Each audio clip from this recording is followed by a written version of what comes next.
Hi, welcome.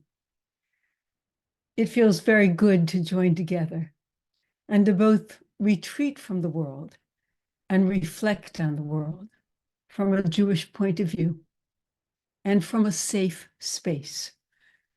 I know that I have a sense of constant propulsion when it comes to the news and world events. There is no question in my mind that the appetite of the 24/7 news cycle is partially responsible. But there is objectively a lot going on in the world today and in our country that creates a state of constant attentiveness and awareness. At the same time, I think it is important to cultivate an awareness of nature, the seasons, the rhythms and sounds of the natural world that ground us in a different kind of reality that is equally, if not more, important for our lives and our well-being. Having entered the month of April, let us take this opportunity to pause for our first break, to breathe with thoughts of warming weather, we hope, the annual wonder of growing plants and flowers, and the mystery of the seasons. So let us find our places, our meditative places, and sit comfortably, but still with attentiveness. And if we choose to close our eyes or gaze very gently at something undefined in front of us. And then let's just think about the bodies that we inhabit all the time and try to release whatever tensions our bodies are holding at this moment. I'm quite sure there are many. And let's see how many of them we can release as we unfurrow our brow, as we try to let our jaws just drop almost stupidly, forgive that image, but just without thought, just hanging there. Our tongues also just hanging inside of our mouths. We're just laying gently in the roof, in the, not the roof, the opposite, the bottom of our mouths. And let's go to our necks. See if we can roll them a bit, kinks and all.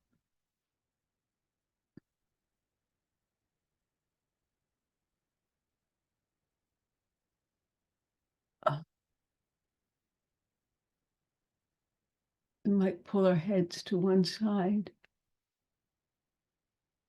stretch a bit, and then to the other, to stretch out a bit.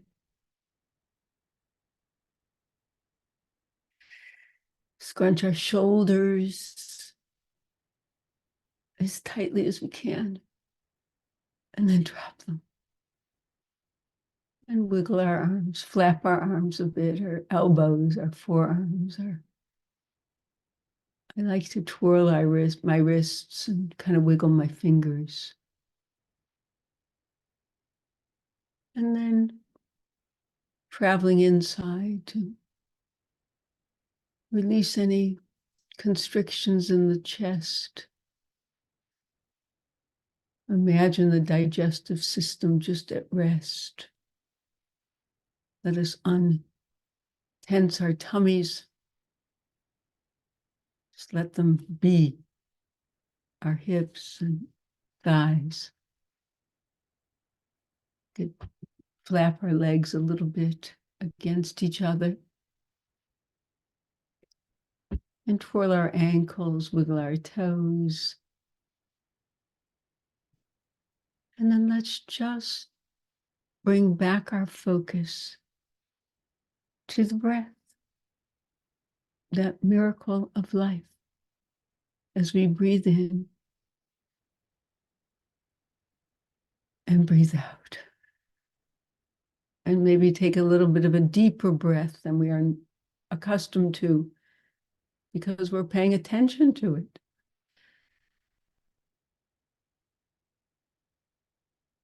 And let that breath just fill all the places we've just thought about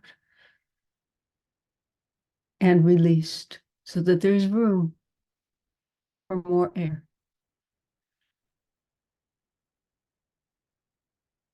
It's not that there's literally more room, but we could think, not falsely, that by taking deeper breaths, we are at least oxygenating our blood and all the internal processes that keep us going.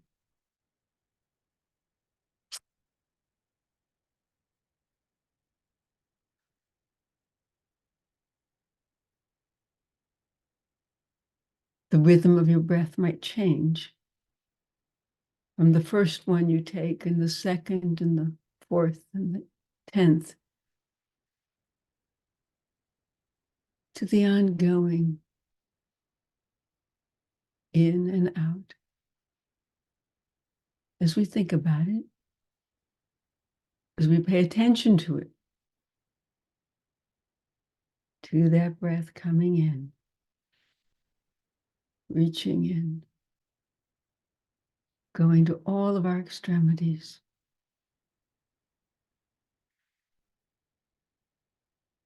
And then gathering it up again and sending it out.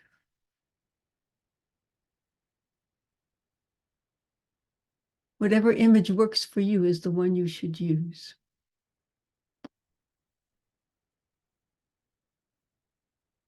And as always, I hope you'll continue just the process of breathing, even while I'm talking, or when we resume again at the end, just to continue for as long as it feels right to you. Breathing in and breathing out again.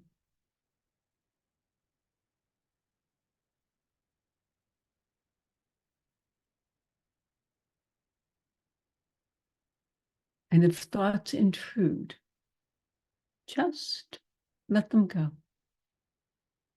Just let it go.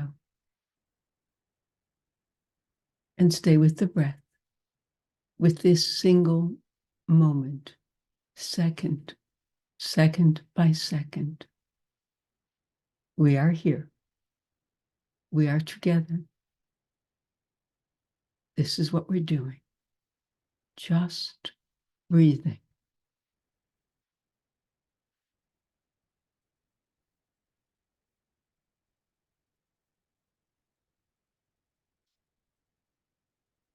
I think many of us turn to nature as an antidote to worldly concerns and anxieties.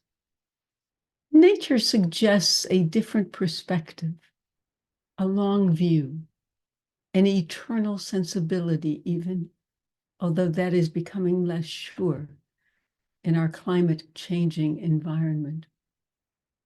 Part of the existential fear that is gripping many of us is the sense that too much is spinning out of control and that there are fewer and fewer places where we can rest our thoughts and our weary spirits. I have started to say to myself, whenever I feel that I am about to go into a downward spiral of worry, don't go there. Just don't go there. It's one way to postpone those non-productive thoughts, but we are all in need of coping strategies, it seems to me, on the emotional, psychological, and especially the spiritual level. We might rightly ask what Jewish tradition says about fear. In the Torah, there are in fact two kinds of fear. The first kind of fear is the fear of circumstances. Jacob is fearful of Esau's retribution. The Israelites are terrified of Pharaoh's pursuing army.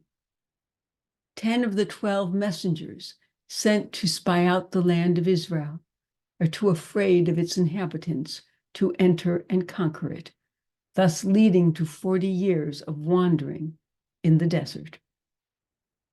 The other kind of fear is the fear of God, what we might more accurately describe as awe. There are some who might find in the second kind of fear the antidote to the first. Jewish history and tradition are replete with examples of those whose trust in God gave them the courage to do heroic acts or to face terrible persecution and hardships, or most tragically, to face death for being a Jew. We know that millions of Jews died in Europe with the Shema on their lips. That is a kind of faith that I greatly admire and can sometimes summon, but not always. The first kind of fear, what we might call the circumstantial fear, has been addressed in many ways. Rabbi Nachman of Bratslav famously said, "The whole world is a very narrow bridge, and the important thing is not to make ourselves afraid." That may be a slightly different translation than you have heard elsewhere, but it is in fact what the Hebrew says. We most often hear the translation as the whole world is a very narrow bridge, and the important thing is not to be afraid. The difference between the two is subtle but important. The more authentic translation, I believe, speaks to a psychological truth. We have power over our emotions. It's not that we can entirely stop ourselves from being afraid or having any other emotion for that matter, but we can exert some control and not indulge our feelings to the point of absolute panic or helplessness. Rabbi Nachman knew something about this. He was known to have bouts of depression and may have been manic depressive. He wrote about not giving in to despair, and he worked very hard to maintain an emotional equilibrium. He wrote that if we feel ourselves giving in to negative emotions, we should pause and recognize the gifts of nature and of life around us. He understood that fear can be paralyzing and debilitating. It is against that kind of fear that the Torah tells us over and over, do not fear, al tira, most often by God, who also says, for I will be with you. We find that same idea in the last stanza of our worship song, Adon Olam. B'yado afkid ruchi, v'eti shan v'a'ira, v'im ruchi geviati, Adonai li v'lo ira. Into God's hand, I entrust my spirit. When I sleep and when I awake, and with my spirit, my body too, Adonai is with me, I shall not fear. Those lines are often included in what is known as the bedtime Shema. I used to say them actually when I was a little girl at the suggestion of a Hebrew teacher. Adonai is with me, I shall not fear. There is another approach we might consider. I recently came across a beautiful sermon delivered by Rabbi Rachel Timoner on Rosh Hashanah on the subject of fear, and I will share some of her thinking with you. It reflects a meditative approach to the presence and sensation of fear in our minds and our bodies. She describes fear as a constriction, a closing of the heart, a cutting off of rational thinking and judicious responsiveness. We respond to fear by shutting ourselves off, by denial, and through a heightened awareness of the headlines, the news cycle, the latest breaking story, so that we don't have to sit with our fear. We can just keep going forward. She writes, do we have the courage to listen to our hearts, even in frightening times? The word courage comes from the Latin cor, meaning heart. In Hebrew, courage is Omet's lave, strength of the heart, or heart strength. Courage is not the absence of fear, but heart strength. It is the ability to do what must be done even when we are afraid. She continues, fear is inescapable. How do we develop Omet's lave, heart strength? She cites a midrash from Genesis Rabbah. The rabbis ask, given his fear of his brother Esau, why did Jacob settle so close to him? A story is told. There once was a man who, while on a journey, saw a pack of wild dogs and was seized with fear of them. What did he do? He sat down among them. This is not advice for the next time you face a pack of wild dogs. If, God forbid, there are armed Nazis in front of your synagogue, go out the back door. But the Midrash demonstrates a Jewish ideal for mastering fear. Not fight, not flight or freeze, but with all of the adrenaline running through the body, take a dignified seat. Feel the fear and sit down right in the middle of it. Jacob had real reasons to be afraid of Esau. Remember, the last time they met, Esau came with 400 men. The Torah says of Jacob, Vayira Yaakov ma'od, Jacob was very afraid. But his fear did not stop him. He lived where he wanted to live, and he was right in the midst of his fear. Because we find fear unpleasant, and because we were taught not to be afraid, we reject fear before we even know that it is present. We might instantly turn fear into anger, because anger feels powerful, not weak. We flood fear with thoughts, trying to rationalize it, tell a story about it, judge it, but all of our avoidance only multiplies fear. I think that when the Torah tells us not to fear, it means not to panic, not to let fear control us. When fear arises, it is asking for attention. The first question is, how close and real is the danger? Do I need to run or take action? If not, can I welcome the fear? Can I tolerate it? Make room for it? Get curious about it? What does it feel like in my body to be afraid? A clenched jaw, tightening around the ribs, constricted breathing, a twisted stomach. Can I get to know it? The only way to sit down in the midst of a pack of wild dogs, the only way to find courage in frightening times, is to make friends with fear. Invite it in, bring kindness to it, and find that we are bigger than any fear. Such an approach may not remove the cause of the fear, but it will tame the fear into a manageable emotion. It will remove the fear's power.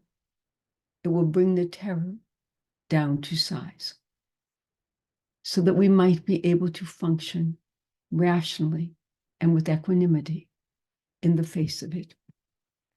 To be gripped by fear is to be in a place none of us wants to inhabit. It is immobilizing, incapacitating, and crippling. It makes us feel weak and bad about ourselves. It is isolating and unproductive. If we can share our fears with a compassionate listener, it can help to unburden ourselves, to expose our fears to the light of day. But if we share our fears with a person or people who are equally distressed, then the fear tends to feed upon itself and grow greater. So let us adopt a new attitude and way of addressing our fears, for they will not cease to plague our spirits. When confronted with terror in the night, with a clenched stomach from listening to the news, When a medical diagnosis looms threateningly, let us take a deep breath. Let us name the feelings that grip us, and let us, as Rabbi Timoner suggests, invite fear in with curiosity and clear-eyed intention.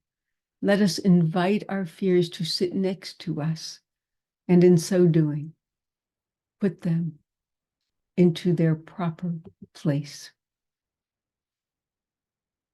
With this new intention uppermost in our minds, let us breathe in this moment, reviewing our postures and shaking our bodies a bit. Let us just breathe.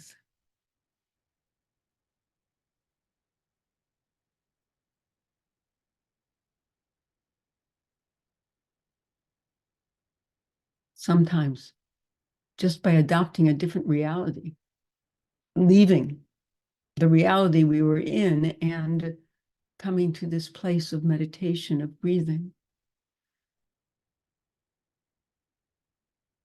it's a bit of a vacation from where we were, possibly from the fears and anxieties that were claiming our attention. So that when we finish our meditative process, we may find that what we were facing before either has disappeared or is much less and much less powerful.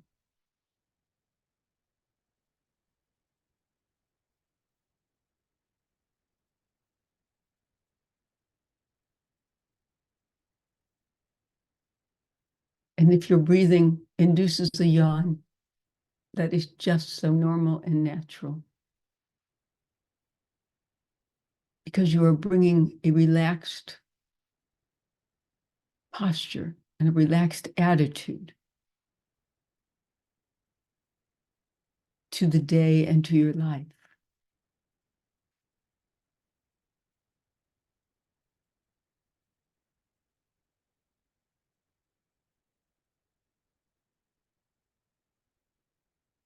We breathe in and we breathe out again.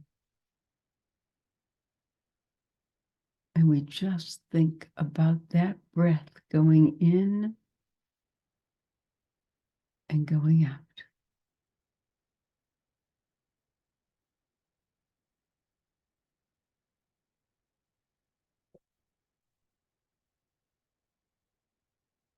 I hope you will continue just breathing. By way of conclusion, however, and guidance for the days ahead, I will share with you two poems. The first of which is somewhat whimsical, I think intended for children or children of all ages. And the second reflects what I believe I have shared with you today. The first one is called Bump. It will probably be familiar to you. It was written by Spike Mulligan. Things that go bump in the night should not really give one a fright. It's the hole in each ear that lets in the fear, that and the absence of light. And this is by Wendell Berry, entitled, I Go Among the Trees and Sit Still. I go among the trees and sit still, and my stirring becomes quiet around me, like circles on water. My tasks lie in their places. When I left them, asleep like cattle, then what I am afraid of comes. I live for a while in its sight. What I fear in it leaves it, and the fear of it leaves me. It sings, and I hear the song.